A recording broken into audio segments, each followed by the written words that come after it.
Masumlar Apartmanı dizisinin gerçek hikayesini merak ediyorsanız eğer videomuzu sonuna kadar izleyip kanalımıza abone olmayı unutmayın lütfen.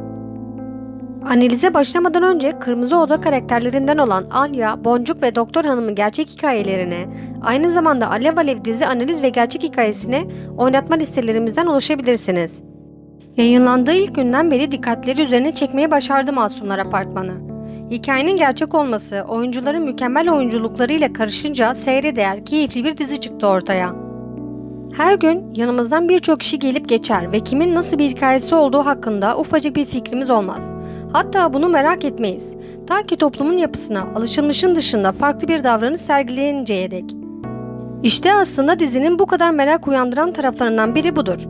Bizim için herhangi bir eşyaya dokunmak, sevdiğimiz insana sarılmak, bazen kirli olup olmadığını merak etmeden sevdiğimiz bir yiyeceği ağzımıza atmak, misafir ağırlamak, canımız istediğinde duşa girmek, enerjimizin uyuştuğu kişiyle arkadaşlık kurmak ve bunun gibi birçok şey yapmak olağanken, bu durumlar Gülben, Safiye ve Neriman için ise olanaksızdır.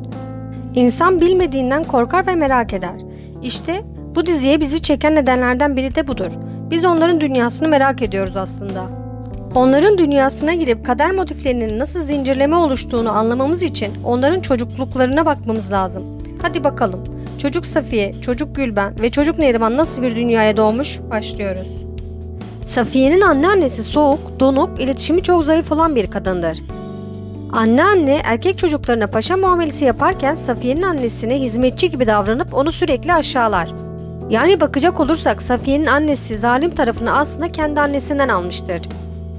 Diğer tarafta ise Safiye'nin babası Safiye'nin annesiyle evlenmeden önce bir evlilik yapmıştır. Safiye'nin babası ilk eşiyle aşık olarak evlendiği için o dönem eşi ve 1,5 yaşındaki çocuğuyla ilgilenen bir adamdır. Babanın tek eksiği ise fazla işkolik olmasıdır.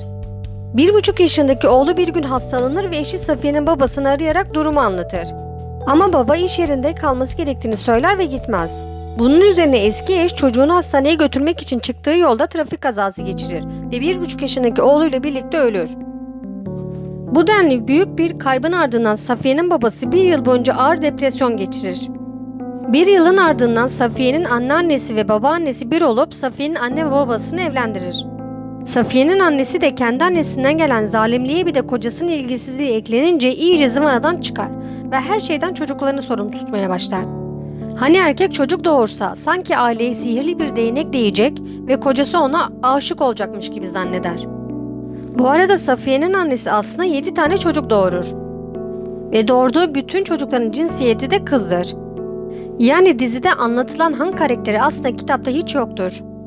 Ama tabii reyting için biraz aşk, biraz zengin olan fakir kızı ekleyip öyle servis etmişler hikayeyi.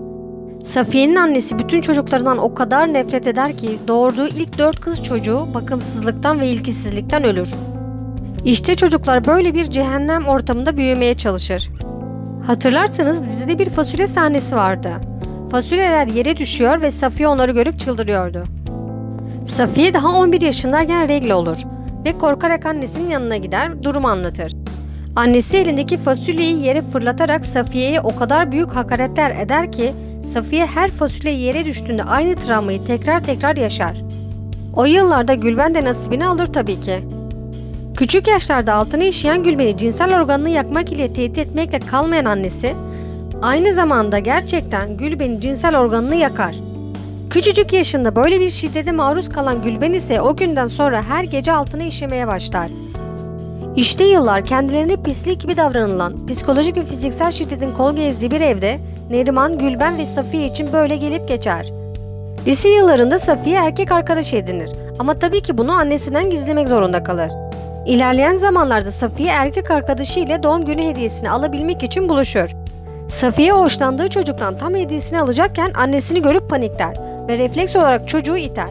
Dengesini kaybeden çocuk caddenin ortasına düşer ve otobüse çarparak ölür. Dizide Naci geri dönmüş olsa da kitapta Naci gerçekten ölmüştür.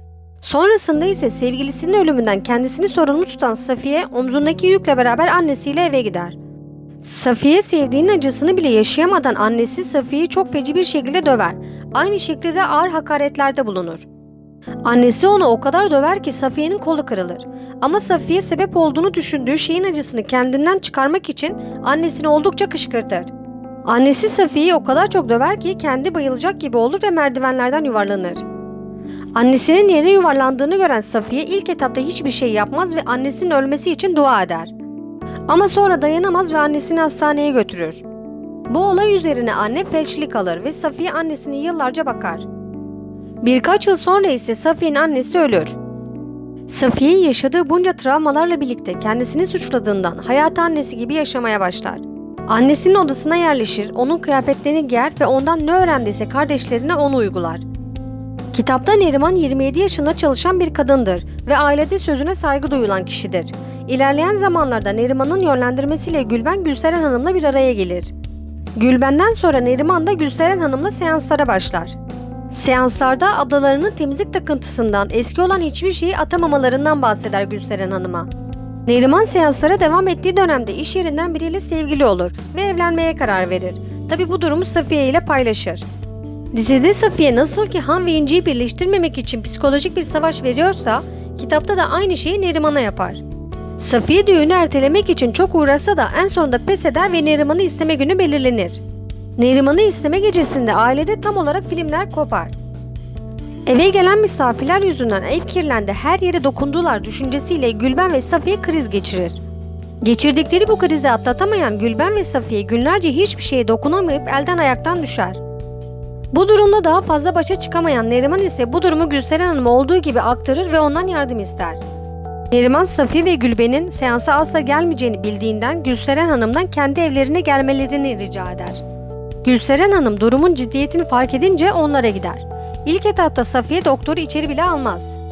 Ama birkaç görüşmeden sonra Gülseren Hanım Safiye ile ortak bir dil bulur ve onunla anlaşmaya başlar. İlaçlar, terapiler derken bir yıl içinde Safiye dışarı çıkmaya bile başlar. Safiye iyileşmeye çalışırken bu sırada babalarını kaybederler. Ama Safiye bu durumdan çok fazla etkilenmez. Dizinin sonunda ise Gülben komşusunun kardeşiyle tanışıp onunla evlenir. Neriman onu istemeye gelen kişiyle evlenir ve Mehmet adına bir çocuğu olur. Safiye ise evlenmez ve bütün hayatını Mehmet'e adar. Dizi birebir kitaba göre mi gider bilmem ama ben okurken bile çoğu kez öfkelendim, acıdım, kızdım, üzüldüm. Sonlara doğru mutlu oldum. Yani birçok duyguyu bir arada yaşadım. Umarım dinlediğiniz video hayatınızın acıyan bir yerine dokunur ve dokunduğu yeri şefkat ile kaplar. Kader motifimizi, doğduğumuz evi biz seçemeyiz. Ama Gülseren Hanım'ın da söylediği gibi farkına varmalıyız ki çocukken yaşadıklarımız bizim sorumluluğumuzda değil. Ama büyükken yaşadıklarımız ve yaşattıklarımız bizim sorumluluğumuzda. Zinciri doğru yerden kırmanız dileğiyle. Videomuzu sonuna kadar izleyip beğendiyseniz eğer kanalımıza abone olmayı unutmayın lütfen.